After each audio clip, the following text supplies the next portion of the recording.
Ashwood Hollow, the town that devours souls. 1. A town forgotten. Ashwood Hollow was a town that time had abandoned, hidden in a dense forest somewhere in the Appalachian Mountains. It wasn't on any maps.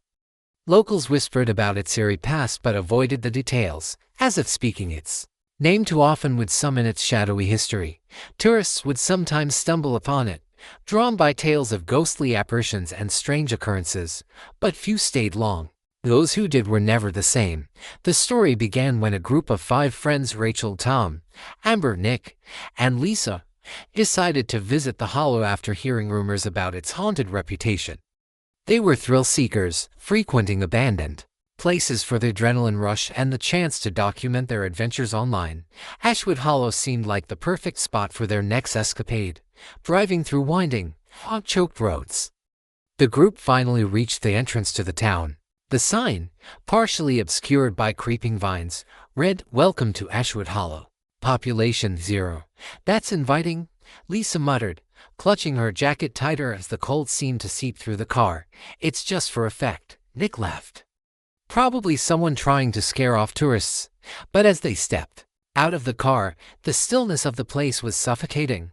No birds, no rustling leaves, just an oppressive silence that made every hair on their neck stand on end.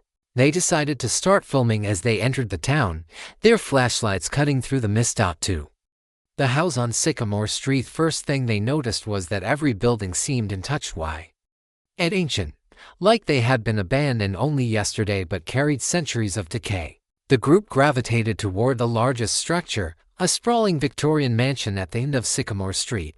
Its windows were shattered, and the paint peeled away in long, curling strips. "This place looks straight out of a horror movie," Amber said, her voice a mix of excitement and unease. "Let's check it out," Tom said, already heading up the creaking steps. Inside, the air was heavy with the scent of mildew and something metallic. The walls were covered in faded floral wallpaper, and furniture lay toppled as if someone had left in a hurry. But what caught their attention was the grand staircase. Its banister carved with intricate designs that seemed to twist and writhe under the flickering light of their flashlights. "Do you hear that?" Lisa asked, freezing mid-step. Everyone fell silent. From somewhere upstairs came a faint, rhythmic creaking, like a rocking chair moving on its own. "It's probably just the wind," Nick said. Though his voice lacked confidence, they decided to investigate. Climbing the staircase one hesitant step at a time, the creaking grew louder as they reached the top, leading them to a nursery. The room was eerily pristine, with a wooden rocking chair moving back and forth, though no one was sitting in it. "Okay, this is next level creepy," Rachel whispered, filming the scene. Suddenly, the chair stopped. The temperature in the room plummeted, and their breaths turned to visible puffs in the air. Amber screamed as the door slammed shut behind them. 3. The Ashwood legend trapped in the nursery. The group began to panic. Nick tried the door, but it wouldn't budge. Meanwhile, Amber's flashlight flickered and died, leaving them in near total darkness. That's when they saw the writing, scrawled across the walls in what looked like dried blood, were the words, "They're still here." Lisa backed away, bumping into a dusty bookshelf. A leather-bound journal fell to the floor, its pages yellowed and brittle. She picked it up and began flipping through it, finding entries written by someone named Eleanor Ashwood. Eleanor's diary told of the town's founder, Thomas Ashwood, and his descent into madness. He was obsessed with immortality and had performed dark rituals in the mansion, using the townsfolk as unwilling participants. The final entry was chilling. "He's here. We're all his now." As Lisa read aloud, the room seemed to pulse with a dark energy. The rocking chair began to move again, faster this time, and a shadowy figure materialized in the corner. Its face was obscured, but its glowing red eyes pierced through the darkness. 4. The ritual room. They finally managed to escape the nursery, only to find themselves lost in the mansion. The layout seemed to shift as they moved, hallways stretching endlessly or leading them back to the same spot. Frustrated and terrified, they stumbled into a hidden room behind a false wall. The room was circular, with strange symbols etched into the stone floor. Candles, long since extinguished, were arranged in a pentagram, and in the center was an altar stained dark with old blood. "This must be where he did it," Rachel said, her voice trembling. Before they could react, the door slammed shut, and the symbols on the floor began to glow. Whispers filled the air, growing louder until they formed a deafening chorus. The shadowy figure appeared again, now fully formed. It was Thomas Ashwood, his face twisted into a grotesque grin. "You shouldn't have come here," he hissed, his voice echoing as if a dozen people were speaking at once. The candles burst into flames, and the group was thrown back against the walls. One by one, they began to see visions of the townsfolk, their faces frozen in screams of terror as they were dragged into the darkness. 5. No way out, desperate to escape. The group ran blindly through the mansion, but every door led to another room of horrors. They saw shadows crawling along the walls, heard children's laughter that turned into screams, and felt icy hands grabbing at them from the darkness. Finally, they found themselves back at the front door. It was wide open, revealing the foggy street outside. Without hesitation, they bolted out of the mansion, not stopping until they reached their car. But as they drove away, they realized the road out of town kept looping back to the same spot. The sign that read "Welcome to Ashwood Hollow" loomed ahead of them no matter which direction they turned. "We're trapped," Amber whispered, tears streaming down her face. In the rearview mirror, Rachel saw Thomas Ashwood standing in the middle of the road, his grin widening as the car's engine sputtered and died. 6. Shadows in the fog. Engine sputtered one final time, then fell silent, leaving the group in suffocating stillness. Outside the car, the fog thickened, twisting and curling like it had a life of its own. Rachel's grip on her phone tightened as she nervously scanned the darkness beyond the windshield. Something was moving out there. Then, they appeared. Dozens of shadowy figures emerged from the mist. At first, they were barely visible, vague silhouettes shuffling aimlessly, but as they drew closer, their details became horrifyingly clear. Gaunt faces frozen in anguished expressions, hollow eyes that seemed to weep black tears. Their bodies flickered, as if caught between this world and the next. "Oh my God," Lisa whispered, her voice trembling. "What are they?" "Get the car started," Amber shouted, slapping Nick's shoulder as he frantically twisted the key in the ignition. "It's dead. It's completely dead," Nick snapped, panic rising in his voice. The figures began closing in, moving in unison like a tide of despair. One of them reached out, its hand translucent yet solid enough to scrape against the car window, where its fingers touched the glass. Frosted over, spiderwebbing with cracks. "We can't stay in here," Tom yelled, yanking the door handle and throwing himself out of the car. "No, don't go," Rachel screamed, but it was too late. Tom bolted into the fog, his flashlight beam bouncing wildly as he disappeared from view. "Damn it, Tom," Nick growled, throwing open his door to follow. "No," Amber grabbed his arm. "We have to stay together." But the moment Nick stepped outside, the air seemed to shift. The fog swirled violently, and a bone-chilling cold swept over them. The shadowy figures turned their attention to Nick, moving faster now, their forms blurring in naturally as they closed the distance. "Nick, run!" Rachel yelled, her voice cracking with terror. He hesitated, caught between chasing after Tom and the overwhelming dread of what was coming toward him. Then one of the shadows lunged, its hand shot forward, gripping Nick's arm. He screamed as frost spread over his skin, veins darkening beneath the ice. The others watched helplessly as he was pulled into the fog, his cries fading into a gurgling silence. Lisa gasped, covering her mouth. "He's gone. Oh God, he's gone. We have to move," Rachel barked, snapping them out of their shock. "Staying here isn't an option." The three of them scrambled out of the car, sticking close together as they stumbled down the foggy road. Behind them, the shadows followed, their inhuman wails echoing through the night. They didn't know where they were going, only that they had to keep running. But the further they went, the more the fog seemed to twist and ripple, warping the path ahead. The road no longer looked familiar, branches arched overhead like skeletal hands, and the air grew thick with the smell of decay. Amber tripped and fell, scraping her knees on the cracked asphalt. "Wait, I can't." Rachel pulled her to her feet. "No stopping. They're still coming." Lisa froze suddenly, her flashlight trembling as she pointed ahead.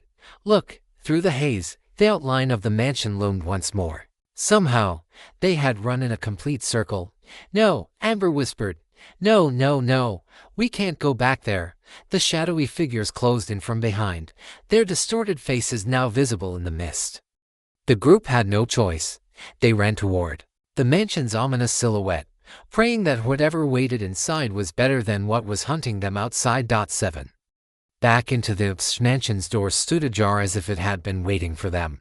The moment the group stumbled inside, the doors slammed shut with a deafening bang. The sound echoed through the cavernous halls, swallowing their panicked breaths. Amber clutched Rachel's arm, tears streaking her face. Why does it feel like it's alive? This place, it wants us here. It doesn't want us, Lisa said, her voice hollow.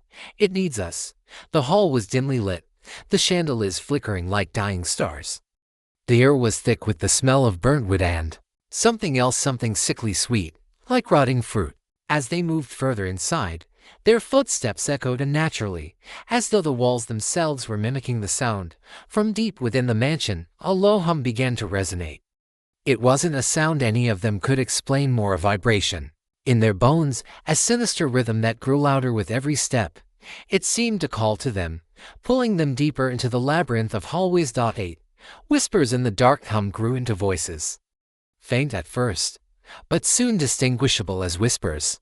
They were fragmented, like broken shards of glass. He's watching. You shouldn't have come. Run while you can. Amber froze, clutching her head. Stop it, stop whispering. Rachel grabbed her shoulders. Amber, there's nothing there. But the whispers didn't stop. Instead, they grew louder, overlapping into a cacophony. Lisa shined her flashlight at the walls and gasped. Faces pressed out from the wallpaper, their mouths moving in unison. The whispers weren't coming from nowhere, they were coming from the house itself. We have to move, Rachel urged, dragging Amber forward. Don't stop. Whatever you do, don't stop. 9. Tom's fought as they navigated the twisting corridors. They heard it, a distant scream, raw and blood-curdling. Tom, Amber cried, breaking free and running toward the sound. No, don't. Rachel shouted, chasing after her. The scream led them to a grand dining room. The table stretched impossibly long, and at its center sat Tom. He was slumped over, his face pale, his eyes open but lifeless.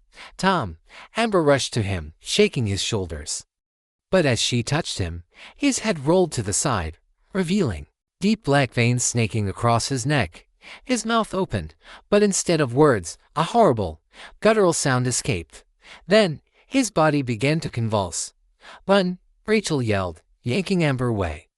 Tom's body snapped upright naturally, his limbs twisting as though controlled by invisible strings. His dead eyes locked on them, and he lunged forward with a scream. 10.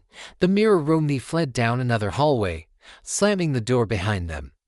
They found themselves in a room lined entirely with mirrors. Their reflections stared back at them, but something was off. Lisa stepped closer to one mirror, frowning. Why do I look wrong? Her reflection didn't move when she did. Instead, it smiled wide. Too wide, and placed a hand on the glass. A hairline crack appeared where the hand touched, and the sound of shattering glass began to fill the room. Get out of there! Rachel screamed as the reflections in every mirror began to twist and step forward, reaching through the glass. 11. The map of Ashwood. They eventually found a study filled with old books and maps. On the desk lay a detailed map of Ashwood Hollow, but the lines and symbols shifted as they looked at it. One note scrawled in the corner caught Rachel's attention. The altar is the key. Destroy it. Lisa frowned. Destroy it? How? What does it mean? Before they could think, the map caught fire spontaneously, disintegrating into ash. 12.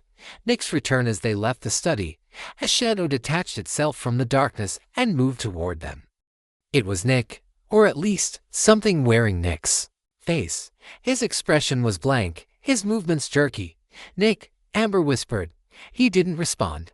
Instead, he pointed back the way they came and muttered in a distorted voice, "You have to finish it." 13.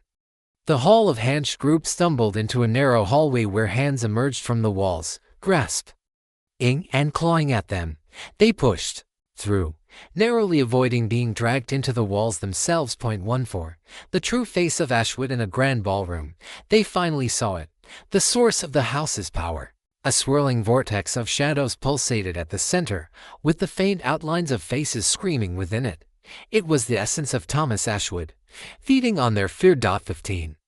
The Bargaintham as Ashwood appeared before them, his form now massive and imposing. "You can leave," he said with a grin, "but one of you must stay." 16. The sacrifice arguments broke out as they debated who would stay behind, but Lisa, determined to save the others, stepped forward. "Take me," she whispered. 17. The ritual rever said before Thomas could take Lisa. Rachel remembered the map's clue. They returned to the ritual room and began destroying the symbols on the floor, using fire to burn the altar. 18. Ashwood's Wrath House reacted violently, shaking and crumbling as Thomas screamed. Shadows poured from the walls trying to stop them. 19. Breaking the curse with one final blow, Amber shattered the altar completely. The shadows froze, then began to dissipate, their anguished cries echoing into silence. Thomas Ashwood's form disintegrated before their eyes. 20. Escape from Ashwood. Fog lifted, and the front door swung open. The group ran out into the clearing, the sunlight breaking through the trees for the first time. But as they reached their car, Rachel glanced back. For just a moment, she saw Thomas Ashwood's face in the window, smiling.